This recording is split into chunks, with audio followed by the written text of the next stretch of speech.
મિત્રો તમે જોઈ રહ્યા છો ગૌકૃપા અમૃતમ બેક્ટેરિયા આજે હરેક ખેડૂતને તમારે જ્યાં જોઈએ ત્યાં મળી જશે.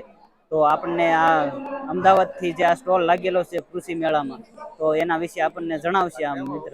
તો તમારું નામ જણાવો અને કઈ જગ્યાએથી આ સ્ટોલ આવ્યો છે તે જણાવો.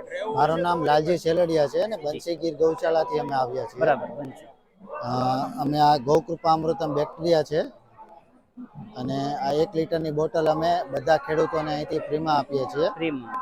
અને ગોપાલભાઈ સુતરિયાએ આ બનાવેલું છે આખું કલ્ચર, અને પંચગવ્ય અને 21 ઔષધિમાંથી આ વસ્તુ બનાવેલી છે. અને 1 લીટરમાંથી 200 લીટર બને અને બધાને અહીંયા ખેડૂતોને ફ્રીમાં જ આપીએ છીએ. બરાબર, ખેડૂતોને ફ્રીમાં. તો એને અહીંયા ફ્રીમાં અહીંયા જો મેળવવા માટે કઈ રીતે મેળવી શકે? તો અમારા કોન્ટેક્ટથી બધા મેળવી શકે છે અમને ફોન કરીને. તમે જેને જે સાઈડ ના હોય એ બાજુના કોન્ટેક્ટ નંબર આપો તમે અને એ મેળવી શકે. તો એવડો કોન્ટેક્ટ નંબર આપો જે મેળવવા માટે. 6351000349. બરાબર, હવે એક ગુજરાતીમાં નંબર બોલી દો. 6351978087. બરાબર, અમારા ખેડૂત મિત્રો છે એને અંગ્રેજીના શબ્દમાં નથી ખબર પડતી, તો ગુજરાતી શબ્દ એના કેવા પડે. તો આ ગૌકૃપા અમૃતમ બેક્ટેરિયા કેવા પાકમાં ઉપયોગ થાય છે? ઘરે બધા જ પાકમાં થાય છે. બધા જ પાકમાં ઉપયોગ થાય છે.